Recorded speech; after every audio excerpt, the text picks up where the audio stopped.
رغم أن ريادة الأعمال في المجال البيئي مازالت جديدة على موريتانيا، ملاحظ عن فيه تطور مستمر يحركه جيل من المبتكرين وصناع التغيير الموريتانيين، والحاضنات القليلة اللي خالقة تلعب دور حاسم في الربط بين أصحاب المواهب والفرص المتاحة، توفير دورات تدريبية وإمكانية الوصول للشبكات تساعد في تحسين نماذج الأعمال وتدفع أفكار الشباب للأمام.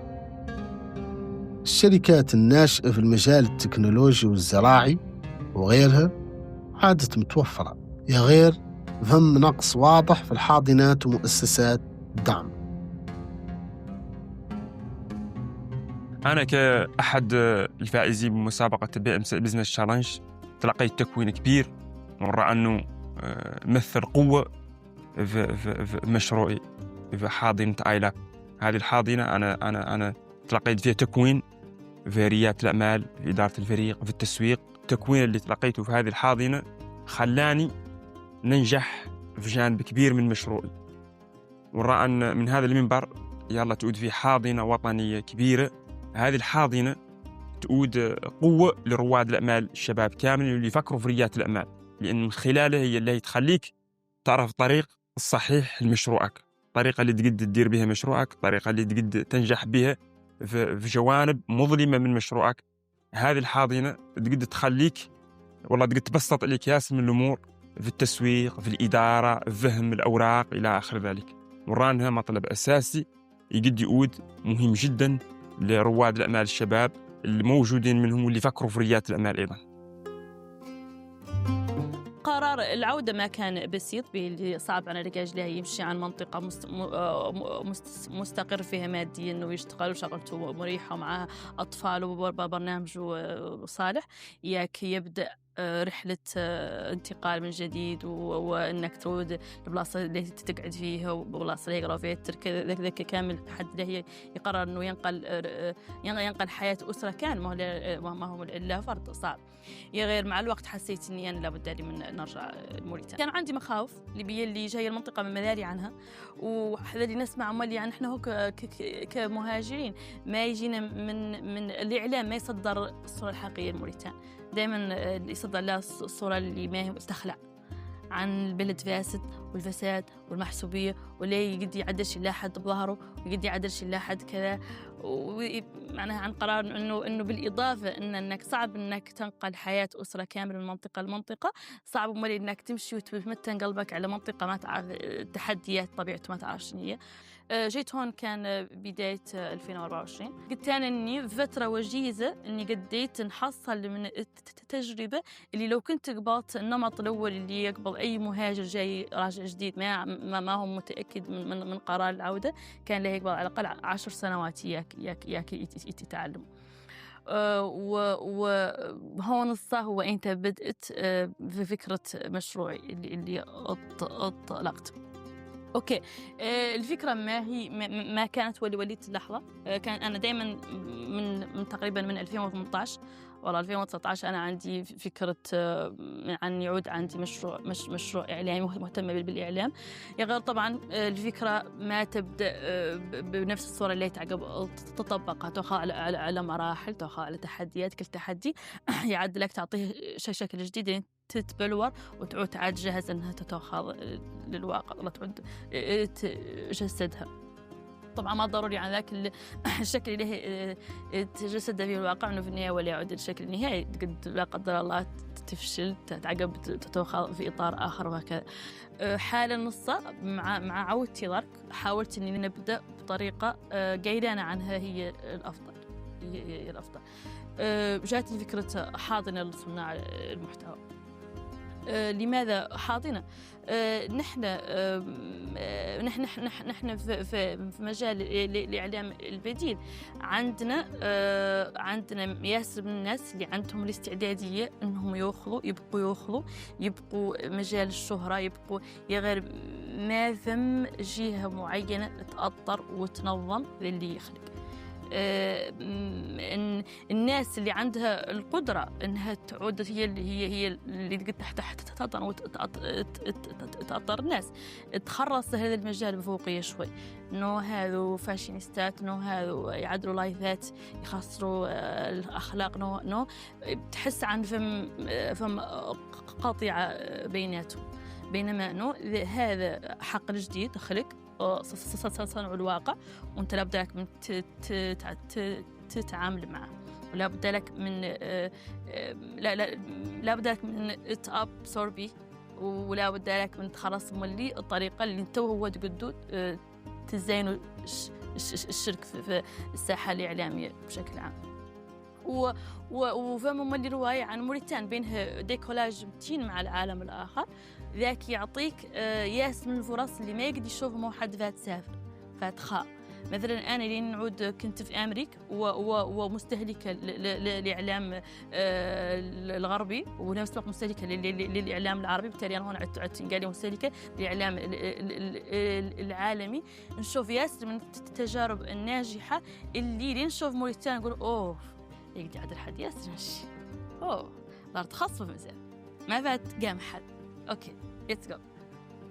هون إنتاجات فكرة الحاضنة ذكرتها لا كيف أي حاضنة لستارت اب، إنك أي حد مهتم بيدخل في هذا المجال، يا إما عندك فكرة والله ما عندك فكرة، يا غير عندك الاستعدادية، والله عندك خبرة معينة وتبغي تشغلها في ذا، نحن مستعدين نتعاون معك ونشتغلوا، نشوف طريقة اللي نقدر نشتغل بها وناخذ بها منتج جيد موريتاني فاصلة فيه. iLab, à la base, c'était un espace de coworking. Un espace de coworking, c'était un espace où les jeunes peuvent se retrouver. On sait que la plupart des entrepreneurs, ils n'ont pas de bureau. La plupart des étudiants veulent faire de la recherche. La plupart des étudiants ont besoin d'accompagnement. Donc, la iLab, son rôle primordial, c'était ça. Donc, on accueillait les entrepreneurs, on accueillait les jeunes au sein du bureau et on les accompagnait dans la recherche de leur emploi. Et c'est à ce moment-là, on a participé et organisé le marathon de l'entrepreneur, qui est une compétition axée sur l'entrepreneuriat des jeunes. Et cette occasion nous a permis d'aller dans certaines villes de la Mauritanie, à savoir Kahedi, on est allé à Bougué, on est allé à Nema, et même on a organisé aussi la caravane à Nouadhibou. Cette action nous a permis d'aller vers les entrepreneurs, d'aller vers les jeunes porteurs d'idées, mais aussi qui avaient envie de savoir qu'on peut délocaliser les choses et que les choses ne se limitaient pas seulement à Nouakchott. Donc cette expérience nous a permis nous-mêmes de découvrir qu'il y avait du potentiel en milieu rural. Et voilà, ça nous a enrichi aussi de découvrir qu'il y a des jeunes qui sont ambitieux mais qui manquaient d'accompagnement. Et après, à la suite aussi, nous avons organisé 2 éditions du BMCI Business Challenge. Comme vous le savez, je pense que les incubateurs ici ont un rôle très important qu'ils jouent dans l'accompagnement des jeunes, mais aussi dans l'accompagnement des entrepreneurs. Parce qu'un entrepreneur qui a une idée, il a besoin de trouver quelqu'un qui l'accompagne dans la réalisation de son plan d'affaires, dans la réalisation de son business plan, dans la réalisation aussi de son étude de marché. On peut avoir une idée, mais si on n'a pas d'accompagnement à côté, ce sera difficile à l'entrepreneur de pouvoir partir seul. Et le rôle du iLab, justement, c'est ça. Accompagner les jeunes, les impulser, mais aussi leur donner le courage de dire que leur idée peut être transformée en projet.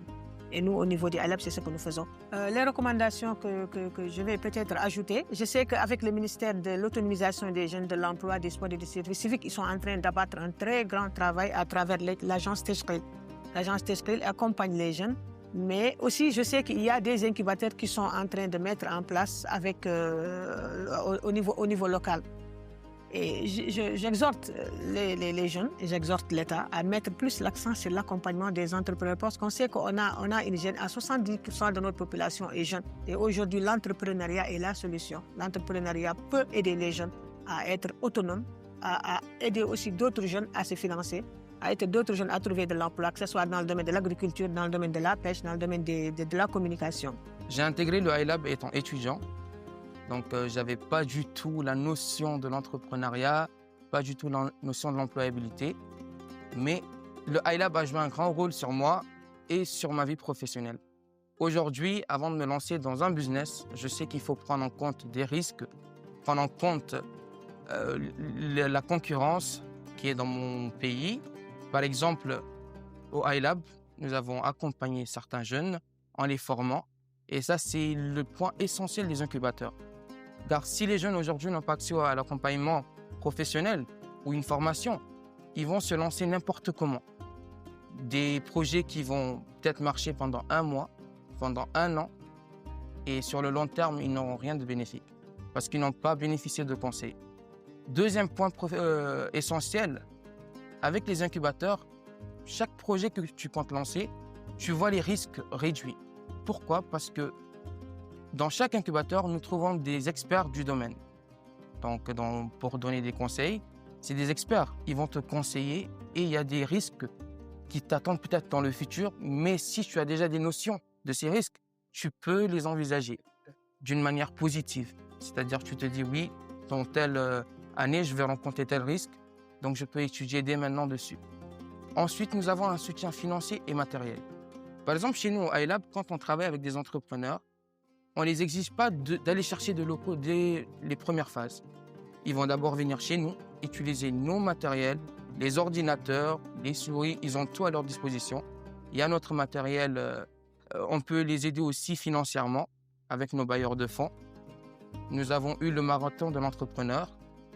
Nous avons également eu un autre projet qui était sur l'entrepreneuriat féminin. D'ailleurs, on travaille beaucoup sur ça et on prime beaucoup les femmes d'exception, les Mauritaniennes d'exception. La première taxi, la première femme sage-femme et la première conseillère. Maintenant, les incubateurs jouent un rôle essentiel dans l'encouragement de l'innovation. Pourquoi je viens sur ce point? Parce qu'aujourd'hui, sans les incubateurs, les gens ne vont continuer qu'à reproduire les projets d'autres personnes. Mais avec les incubateurs, nous apprenons aux gens qu'il faut prendre des initiatives nouvelles. Il faut chercher de nouveaux noms pour tes projets. Il faut trouver une nouvelle idée, un nouveau business plan, un projet bien travaillé et bien précis et bien défini. Donc l'objectif de cet incubateur est de contribuer de manière significative à l'amélioration de l'écosystème entrepreneurial pour aider et accompagner les jeunes porteurs d'idées, porteurs de start-up à faire de leurs rêves une réalité. Donc, le rôle de l'incubateur consiste à encadrer ces jeunes, à les aider d'abord à parfaire leurs idées d'entrepreneuriat, mais aussi à les donner toute la capacité nécessaire qui consiste à faire d'une idée une réalité. Parce qu'avoir une idée dans son domaine de formation ou bien dans le domaine dans lequel on veut entreprendre est une chose, mais faire de cela une structure fonctionnelle rentable est une autre. Donc c'est pourquoi c'est là que intervient le rôle de l'incubateur qui consiste en quelque sorte à leur donner des locaux. Vous avez vu à l'autre côté de notre siège, il y a moins de startups qui sont là aujourd'hui. Donc ça c'est un aspect. L'autre aspect c'est tout ce qui est formation, c'est tout ce qui est encadrement, coaching, etc. Qui permettent aux entrepreneurs d'avoir les compétences nécessaires d'une part et d'autre part, ça leur permettra de surmonter les obstacles. Donc avec l'appui et l'expertise de l'incubateur, ça nous permet en quelque sorte de les surpasser. Donc c'est des difficultés qui sont liées à plusieurs aspects. Souvent c'est le financement, souvent c'est l'accès à certaines compétences, souvent c'est l'accès à certaines entreprises pour, disons, la proposition de services, l'accès au marché, etc. Donc c'est en quelque sorte cela le rôle de l'incubateur qui consiste en quelque sorte, comme je l'ai dit tantôt, à accompagner ces jeunes à faire de leur cité une réalité. Donc l'ensemble des acteurs, ou en tout cas un nombre très important d'acteurs, sont conscients du rôle que les incubateurs jouent. Il y a des défis à relever, donc c'est de notre rôle, mais aussi c'est le rôle de l'ensemble des acteurs socio-économiques du pays. Donc voilà, c'est cela en quelque sorte l'ambition de Hadina. C'est ça notre mission, c'est de mobiliser, c'est d'influencer, c'est d'amener les gens à prendre des initiatives dans le sens que l'entrepreneuriat et la promotion de l'entrepreneuriat, notamment celui des jeunes, est un levier fort pour un développement et pour la transformation socio-économique de notre pays. Donc, ce qui a été fait jusqu'ici, c'est énorme. Il y a des défis, certes, mais c'est énorme. Et c'est un travail irréversible.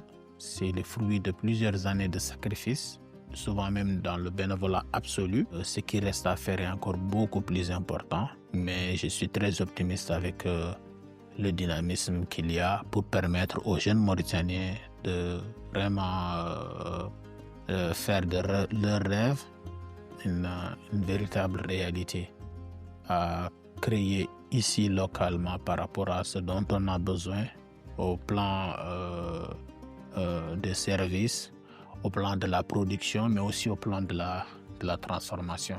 Durant ces dernières années, nous avons réalisé plusieurs programmes, pas seulement à Nouakchott. Il nous est arrivé à organiser même des caravanes de l'entrepreneur, à organiser des programmes avec certains partenaires à l'intérieur, notamment à Rosso, à Kaidi, à Nouadhibou et à Alec. Et il y a eu des programmes qui ont été organisés de manière à faire des caravanes de sensibilisation qui consistaient à aller vers les citoyens. Et je pense que cela aussi a donné son fruit. Donc c'est des centaines d'entrepreneurs qui sont accompagnés et c'est des dizaines d'entreprises qui sont aujourd'hui des acteurs au sein de l'économie locale, l'économie nationale, mais aussi c'est des dizaines d'entreprises naissantes et de start-up qui vont se joindre vraiment à cette dynamique. Donc je pense que ce sont des points très importants auxquels il faut tenir compte et qui feront d'une manière ou d'une autre leur impact du point de vue économique et social. Mais surtout que cela soit porté par des jeunes.